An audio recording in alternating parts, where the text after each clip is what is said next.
দিবে চিত্ত কৃষ্ণ কোনো নাম কীৰ্তনত। ভগৱন্তই উদ্ধৱক কৈছিল, হেৰা উদ্ধৱ, মই যামগৈ বুলি তুমি ইয়াত কান্দি থাকিলে নহ'ব, তুমি মোক তোমাৰ চিটটো দি দিয়া।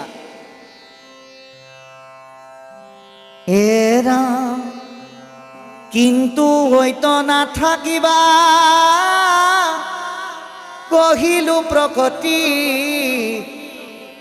মুত চিত দিয়া ফুৰা পৃথিৱী প্ৰজ্যোতি। মোক তুমি চিটটো দি তুমি যলৈকে নোযোৱা, মই তোমাক কৃপা কৰিম। গতিকে আপোনালোকে আজি ভাগৱত হ'ব বুলি ইয়াত হয়তো 5:30 বজাৰ পৰা বহি আছে। ভাগৱতৰ আগত বিভিন্ন ধৰণৰ এই কাৰ্যসূচীৰ লগত সংগতি ৰখা অনুষ্ঠান হৈছে। তাৰ মাজতে আকৌ কোনোবাই ভাবিছে আজি যদি ইয়াত 8টাৰ পৰা ৰাতি 1টালৈকেও ভাগৱত হয়, পাচাব কৰা আৰু পানী খোৱাৰ বাহিৰে মই কিন্তু কলৈকো উঠি নাযাওঁ বুলি যদি বহিলে, বহি পেলাই যদি দেহটো বহি মনটোৱে যদি ভাবি আছে সিদ্ধ প্ৰসাদত বা জ্বলা ভাজি বনাইছেনে নাই, তেতিয়া কামত নাহিব।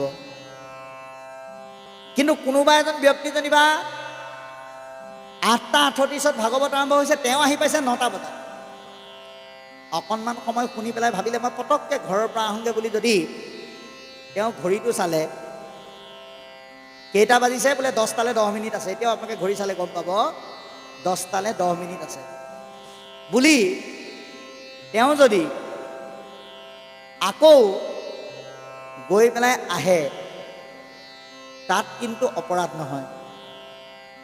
অৰ্থাৎ আমি কিমান সময় বহিছোঁ সেইটো ডাঙৰ কথা নহয়, কেনেকৈ বহিছোঁ সেইটোহে ডাঙৰ কথা। ভগৱন্তত চিটটো দি পেলাই বহিলে ভগৱন্তৰ পদযুগলৰ চিন্তন আমাৰ মনলৈ আহি যাব।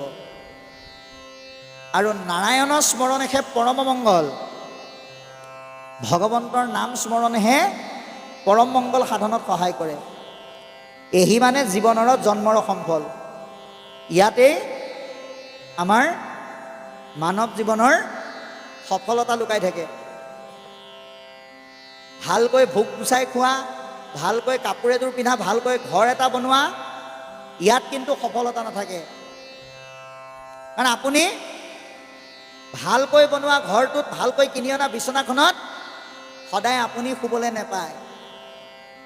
50,000 টকা দি কিনি অনা বিচনাখনত আপুনি মৰাৰ আগে আগে আপোনাক টানি পেলাই উলিয়াই দিব, উঠিয়াই দিব। কিয়? কাৰণ আপুনি যদি তাত মৰে বিচনাখনো চোৱা হ'ব আৰু জ্বলাই দিব লাগিব। আপোনাৰ মূল্যটো কিনি অনা বিচনাখনতকৈ হীন হৈ যায়। সেইকাৰণে জীৱনৰ সফলতা যে ভক্তিত আছে, আজি ভাগৱতে আমাক বুজাই দিলে। অন্তকালে হৰিস্মৰে যিটো ভাগ্যৱন্ত। এতিয়া অন্তকাল মানে কি, বহুতৰে এইটো গণ্ডগোল লাগে, যাৰ কাৰণে বিচনাত পৰি থকা মানুহজনক সোনকালে মৰিবৰ কাৰণে কাহ গজেন্দ্ৰ পাঠ কৰা মানুহ আমাৰ মাজত আছে। এতিয়া ভাগৱতে কৈছে যে মৰিবলৈ ধৰাজনৰ ওচৰত কাহ গজেন্দ্ৰ পঢ়িলে কামত নাহিব, যদিহে তেওঁ জীৱনত নামঘৰলৈ যোৱা নাই, যদি তেওঁ ভক্তিৰ অভ্যাস নাই। সেইকাৰণে অন্তকাল কেৱল মৰাৰ অপেক্ষাত বিচনাত পৰি থকাজনৰ কথা কোৱা নাই। জন্মৰ পৰা জীৱনৰ শেষ দিনটোলৈ যিখিনি সময়, সেই সময়খিনিক অন্তকাল বুলি প্ৰথম স্কন্ধই কৈ দিছে। কি বুলি কৈছে? হে ৰাম আকাশে খঞ্চৰে ৰবি, ৰথ যেন বায়ু, সূৰ্যৰ লগতে হৰ জগতৰ আয়ু। সূৰ্যৰ পোহৰে প্ৰতিদিনাই আমাৰ জীৱনৰ আয়ুস ৰেখা কমাই আনি আছে। এই কমাই আনি থকা আয়ুসৰ সফলতা অৰ্জন কৰিবৰ কাৰণে আমাক আহ্বান জনাইছে। কেনেকৈ? ব্ৰহ্মময় ভাৱনাৰে সকলোকে ঈশ্বৰময় দেখিবলৈ কৈছে। কাৰ দৰে? দ্ৰৌপদী আইগৰাকীৰ দৰে, যিয়ে পঞ্চপুত্ৰৰ হত্যাকাৰীকো ক্ষমা কৰি দিব পাৰিছিল। ব্ৰহ্মময় ভাৱনা কাৰ দৰে ল'বলৈ কৈছে? পুনীতি আইগৰাকীৰ দৰে, যিগৰাকীয়ে নিজ পুত্ৰক মাহীমাকে তিৰস্কাৰ কৰাৰ পিছতো ইয়াত তেখেতৰ দুখ নাই বুলি ক'ব পাৰিছিল।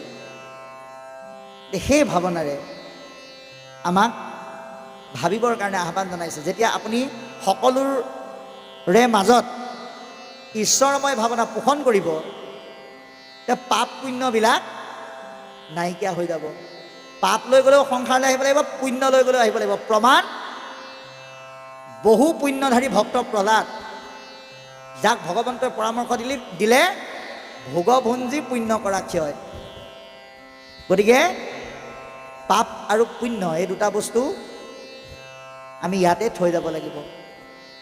যদি থৈ যাব পাৰিলে হৰিৰ কথাটোত আৰু ৰতি অবিশ্ৰাম, সেইজনৰ পাপ পুণ্যহীনজন হ'ল ভগৱন্তৰ সাধু বা ভকত। তেওঁ হৰিৰসৰ ভাৱনাত, হৰি কথাত মন একাত্ম হৈ যাব। আৰু তেওঁক নাম গাক বুলি কোনেও ক'ব নালাগে, সদায় মুখত নেৰে ৰামকৃষ্ণ নাম। তেওঁ মনৰ পৰা, তেওঁ মুখৰ পৰা, বাৰীলৈ যাওঁতেও, বাটলৈ যাওঁতেও, দোকানলৈ যাওঁতেও, বজাৰলৈ যাওঁতেও ভগৱানৰ নাম গাই যাব।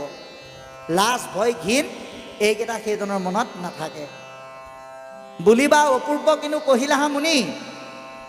এতিয়া পৰীক্ষিত ৰজাৰ প্ৰশ্ন, হে গুৰুদেৱ, আপুনি ইমান অপূৰ্ব কথা ক'লে, ইটো কথা একো পুৰুষতে নতুশুনি মোক তক্ষকে দংশন কৰিব বুলি গম পায় যিসকল গুণী জ্ঞানী ৰাজৰ ঋষি, ব্ৰহ্ম ঋষি, ঋতিজ খবৰ ল'বলৈ আহিলে, তেওঁলোকেতো আমাক এই কথা কোৱা নাছিলে। নাজানি পেলাই নক'লে নে নকওঁ বুলি নক'লে?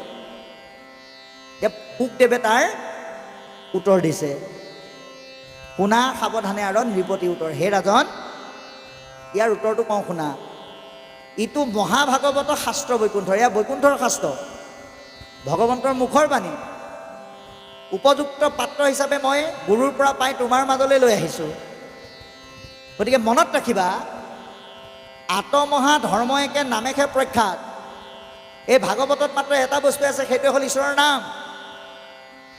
শ্ৰৱণ মাত্ৰকে কৰে কৃষ্ণক সাক্ষাৎ।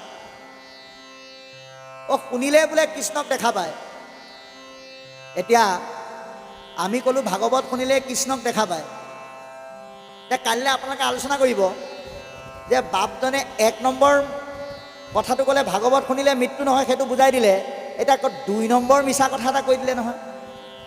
কি কৈ দিলে? বোলে ভাগৱত শুনিলে কৃষ্ণক দেখা পায়। 7 টকাৰ পৰা ভাগৱত কিনি আনি পঢ়িছোঁ, শুনিছোঁ, আজিলৈকে দেখোন কৃষ্ণক দেখাই নাই। সেই উত্তৰটো শুনক।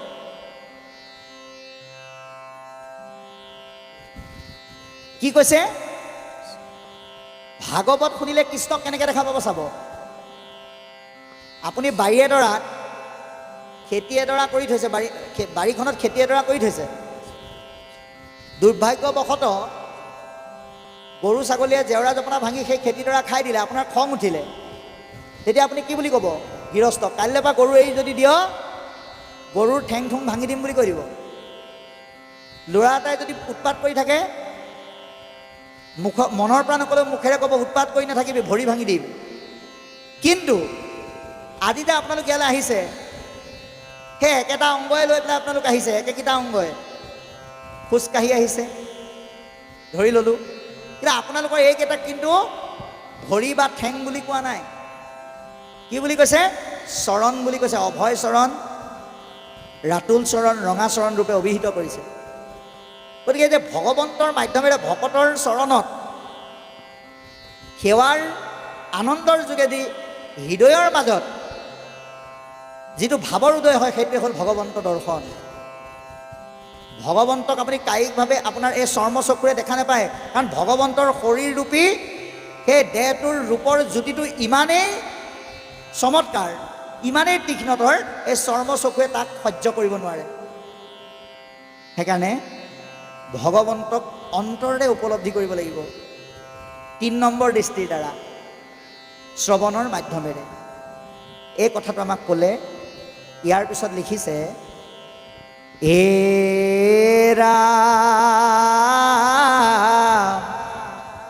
পূজা নমস্কাৰ ধ্যান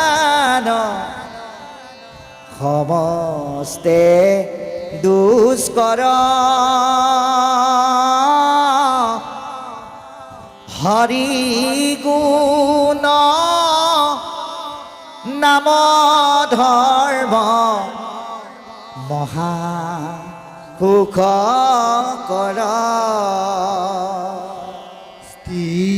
বাইল বিধ সম স্তৰে অধিকাৰ চণ্ডালকো কৰে নামে তেখনে উদ্ধাৰ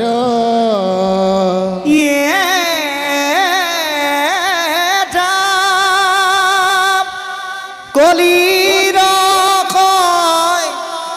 ধাতময়ী পহিলো পিতৃত তুমি মহা মহন্ত কৰিব বিদিত প্ৰশ্নৰ উত্তৰ দেওঁ শুনা সাৱধান কৃষ্ণৰ নামেহে জানা পৰম কল্যাণ নামে সাধে যাৰ যেন মত অভিলাষ জীৱা মুখ্য চাহে বৈকুণ্ঠত দেন্ত বাস জ্ঞানৰো জানিবা হৰি নামে মুখ্য ফল নাহি যে নামত পৰে পৰম মংগল ও ৰাম চাৰিও বেদৰ সাৰ এহি খেদিৰ নয় হে জানি পৰীক্ষিত তুমি তেজিও হয় বাৰু কৃষ্ণ এতিয়া এইখিনিলৈকে আমাক কৈ গৈছে পূজা নমস্কাৰৰ ধ্যানৰ সমস্তে দুষ্কৰ আমি ভগৱন্তৰ পৰা মাত্ৰ 100 বছৰ লৈ আহিছোঁ কোনোবাই কমাব পাৰিছে কোনোবাই বঢ়াইছে এইটো বেলেগ কথা কিন্তু আমি মূলতঃ 100 বছৰ লৈ আহিছোঁ এই 100 বছৰত পূজা কৰি ধ্যান কৰি কাকো সন্তুষ্ট কৰিব নোৱাৰে ইয়াত দুষ্কৰ বুলি কৈছে কিন্তু হৰি গুণ নাম ধৰ্ম মহা সুখকৰ এই হৰিৰ গুঞ্জক নাম কীৰ্তনৰ যোগেদি নিৰ্গুণ ভগৱন্তৰ উপাসনাৰ দ্বাৰা আমি কি পাব পাৰোঁ মহাসুখ অৰ্জন কৰিব পাৰোঁ যিটো সুখ পালে আমাক আৰু অন্য বস্তুৰ প্ৰয়োজন নাই গতিকে এই সুখটো এই যে ভগৱন্তৰ গুঞ্জক নাম কীৰ্তনৰ যোগেদি পাব পৰা যিটো মহাসুখ এই মহাসুখৰ কাৰণে আমি প্ৰতিজনক উদ্বুদ্ধ কৰিব লাগে বা বুজাব লাগে বিশেষকৈ শ্ৰেষ্ঠজনে উঠি অহা প্ৰজন্মক এই বিষয়টোৰ প্ৰতি অধিক মনোনিৱেশ কৰিব লাগে কাৰণ এটা বৰ ডাঙৰ কথা কনিষ্ঠসকলে জ্যেষ্ঠসকলে যিটো শিকায় কনিষ্ঠসকলে তাকে কৰে তাকে আপোনালোকে এটা প্ৰমাণ দিম এটা কাহিনীৰ যোগেদি সৰুসকলে যে ডাঙৰসকলক গুৰুত্ব দিয়ে বা ডাঙৰসকলৰ কৰ্মবিলাক অনুকৰণ কৰে তাক এটা আপোনালোকক প্ৰমাণ দিম এটা কাহিনীৰ যোগেদি এবাৰ কি হ'ল এজন ব্যক্তিয়ে নিজৰ পৰিয়ালটো লৈ পেলাই চহৰতে ভাড়া ঘৰ এটা লৈ বাস কৰে আৰু গাঁৱলৈ যেতিয়া যায় তেতিয়া গাঁৱৰ মানুহক কয়গৈ যে মই চহৰত থাকোঁ, মোৰ অসুবিধা একো নাই, চব ফালৰ পৰা আছে, কেতিয়াবা গ'লে তহঁতে মোৰ তাতে থাকিব পাৰিবি, মই এটা সুন্দৰ কৰ্মত নিয়োজিত হৈ আছোঁ, অসুবিধা নাই বুলি ক'লে। আৰু তেওঁ মনত ভাবিছে গাঁৱৰ মানুহনো ক'ত চহৰত মোক বিচাৰি যাব। কিন্তু গাঁৱতো কিছুমান মানুহ থাকে নহয়। এবাৰ বিশেষ এটা কাৰণত দুজন ল'ৰা চহৰলৈ যাবলৈ ওলালে আৰু মনত ভাবিলে আমাৰ গাঁৱৰ আমুকা আছে নহয়, গতিকে চিন্তা নাই। ফোন এটা কৰি খবৰ দি দিলে যে আমি তোমাৰ ঘৰলৈ যাম, আমাৰ কাম এটা আছে, দুপৰীয়া ভাত সাজ খাই আমি কামটো কৰি পুনৰ উভতি আহিম। যে তেওঁ থাকে চহৰত, কৈ থৈ গৈছিল চাকৰি কৰোঁ বুলি, কিন্তু কৰে মাত্ৰ খৰিৰ বেপাৰ। হাবিৰ পৰা খৰি কাটি আনে আৰু বেপাৰ কৰে, তেনেকৈ চলি থাকে। সেইদিনাখন বৰষুণৰ কাৰণে খৰি কাটিবলৈও যাব নোৱাৰা হ'ল। এতিয়া গাঁৱৰ পৰা খবৰ দিছে দুজন আহিব, দুপৰীয়া ভাতকেইটা খাব, নিমখ তেল একোৱেই নাই। তেতিয়া আইগৰাকীয়ে বাপজনক মনে মনে বুদ্ধি দিছে যে এটা কাম কৰক, সত্যহতে দোকানৰ পৰা বাকীকৈ লৈ আহক। তেতিয়া বাপজনে কৈছে যে বৰষুণত খৰি বেচিবলৈও যাব নোৱাৰিলোঁ, এতিয়া বাকীকৈ আনিলে ধাৰটো ক'ৰ পৰা মাৰিম। এতিয়া আইগৰাকীয়ে বুদ্ধিটো দিছে, এই আলহী আহিব নহয়, আলহী আহি যাবৰ সময়ত আমাৰ ল'ৰাটোকতো 5 টকা এটা দি থৈ যাব, তেতিয়া আকৌ 5 টকাই বৰ ঢেৰ দেই, সেইটোকে আমি ধাৰ মাৰি দিম আৰু। তাৰপিছত সেইমতে বাকীকৈ আনিলে, আলহী আহিল, খোৱালে বোৱালে। আলহীয়ে যাওঁ বুলি কৈ কিপাৰ সাগৰ গাই বিদায় ল'লে, একো নিদিয়াকৈ গুচি গ'ল। এতিয়া বাকী ক'ৰ পৰা মাৰে। কিছু দূৰ যোৱাৰ পিছত আলহীসকলে নিজৰ মাজতে কথা পাতিছে, আমিতো এটা ডাঙৰ ভুল কৰিলোঁ বোলে। কি ভুল? এই সিহঁতৰ ঘৰত থকা কণমানি ল'ৰাটোক আমি টকা 5টাও দি থৈ নাহিলোঁ, এইটো বৰ ডাঙৰ কথা হ'ল, ব'লচোন ব'ল, বেছি দূৰ যোৱা নাই, গতিকে আমি গৈ দি থৈ আহোঁগৈ। এতিয়া ঘৰ উভতি গৈ পেলাই মাত লগাইছে, আকৌ দেখোন উভতি আহিল বোলে, নহয় ডাঙৰ কথা এটা পাহৰিলোঁ, আপোনালোকৰ ঘৰত থকা সেই কণমানি সোণটোক অকণমান মাতকচোন। এতিয়া মাতিলে। এতিয়া আলহীয়ে উলিয়াই দিছে 4 টকা। আলহীয়ে হাতটো আগবঢ়াই দিয়ে, ল'ৰাটোৱে হাতটো আকৌ পিছলৈ নিয়ে, নলয়। মাকে চকু পকাই ধৰিছে, ল, মুখেৰে নকলেও মানে ইংগিতত বুজাই দিছে, সি নলয়। আলহীয়ে মৰমত কৈছে, লোৱা লোৱা, একো নহয়, আমি তোমাৰ নিজৰহে মানুহ। কি কয়, নেলাগে। মাকে কৈছে সৰ্বনাশ কৰিব এতিয়া এইটোৱে, নলয়। তাৰপিছত 2-3বাৰ দিয়াৰ পিছত নোলোৱা দেখি সুধিলে, কিয় নোলোৱা? তেতিয়া ল'ৰাটোৱে কৈছে, আপোনালোক আহিব বুলি গম পাই মা দেউতাই কথা পাতিছিল, আপোনালোকে আমাক যাবৰ সময়ত 5 টকা দি থৈ যাব বুলি, এতিয়া আপোনালোকে 4 টকা দিছে, এটকাটো ক'ত পাব? সেইকাৰণে নলয়। গতিকে এই ডাঙৰে যিটো কয় আৰু কৰে, সৰুৱে তাকে অনুকৰণ কৰে।